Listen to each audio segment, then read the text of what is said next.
the strongest Lacerate build on Path of Exile Ninja, with close to 4 million bleed damage and over 5 million combined hit. I'm excited to welcome you to this build, the easiest leveling and the earliest big damage I've seen in the game for a while. Good two-hander builds have been gauntlet contenders. Hello, Exile. Stick around for an easy axe crafting guide that will have you absolutely slapping big damage the entire way through the game.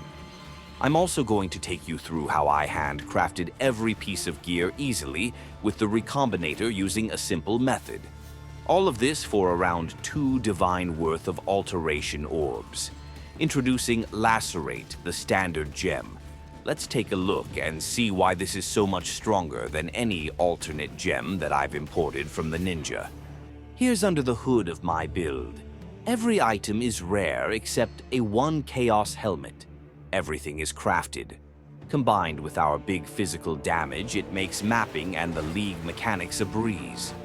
As you can see, Exile, having a good two-hander will give you all of this flat damage, and as a result, a giant bleed without having to do much investment with anything else.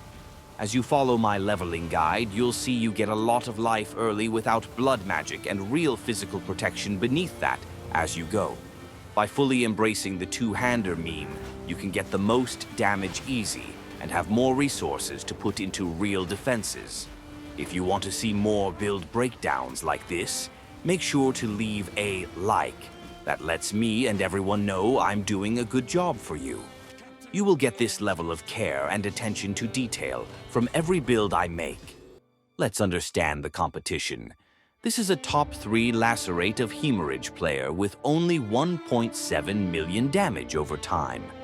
No one I've imported is over 3 million. It looks like an expensive chase item setup and still has less than optimal damage. Its physical hit taken is low even with a shield and 6k life. There does not look to me like a realistic way to scale damage of a one-hander weapon further or easily. There is no flat damage to work with. Points are wasted on shield nodes for trivial increases, or worse, investing into block present itself. Hear me out on the block mechanic. The idea of having block is good, but it is not to be invested into. It does not scale well because of the cap. It feels good until it suddenly does not, and you take that hard hit to half HP or worse. You're unable to mitigate that hard hit because so much was invested into block. Make the mistake of leaping into that withering mass attack like I did on this character, and it would not survive that. Let's talk about my items and how I got them.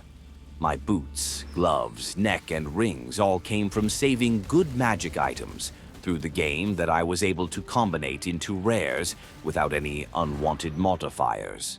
The key to crafting my items is only inserting 3 modifiers only into the Recombinator. No matter how tempting it may be, do not regale an item.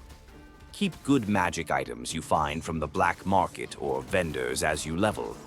You can roll specifically what you want with just alterations as well.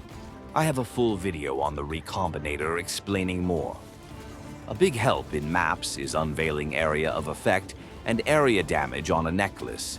The Ezomite Peak provides up to 20% area of effect too. You can get and roll bases from the black market, buy them on trade, or add them to your loot filter, scour, and alteration. For this build, we look for armor evasion items, and a Sundering Axe, which includes our one of few needed damage over time implicits. For the axe, I believe it's possible for the axe to get 3 prefixes. I watched 2 T1 flat disappear. I think it feels more rare and you might try for it. It may be outside the realm of smart gambling. I settled on Tier 1 increased and Tier 2 hybrid with speed. 920 physical damage per second in the end. It's beyond game-finishing damage, even imperfect. My chest I acquired from boats. Ribbon fell all day for gear. It came over as it without suppression. I kept it until I found suppression and life on another similar base that I combined for the end result. Spam it with some links now and go. The helmet dropped for me in the acts, and everything was meant to be from there. The leveling guide in the path of building is pretty straightforward. You can use Ground Slam to Sunder and switch to Lacerate. As soon as Act 3, you'll have some bleed damage nodes soon. Take them even as you're using Sunder. I prioritized Life Armor Resolute technique and bleed chance early. Be sure your bleed chance in Sand Stance stays at 100%. You might have to take an extra node on the tree for chance. The idea for the build came from swapping to Lacerate to try it in Act 3 while I still had a wood split and no shield. It was so much fun, I just went from there. Adding cruelty was tricky. Later on, you don't want to take hard knocks for the sole purpose of leveling your offhand gem, so you can make that decision around level 85. Take the point then. Something you can try out this time in Act 1 is Vigilant Strike. It has a cooldown, so run it beside your main skill, Ground Slam. Vigilant Strike is powerful on a 1 link and gives 20 Fortify stacks for 8 seconds, useful for running through the Ledge, Prison, and the Essence unique boss. I'm glad this build was overlooked, and that I was able to try it out to present to you. I'm the only Path of Exile ninja running Lacerate with 2-hander or the Ezomite peak. To me, that is surprising after seeing the sheer power of this setup that no one even tried. That's almost never the case. I hope some of you try it out and have a great time also. I've not laughed like this through the game since Arc Traps. So, you want the Atlas? Take it.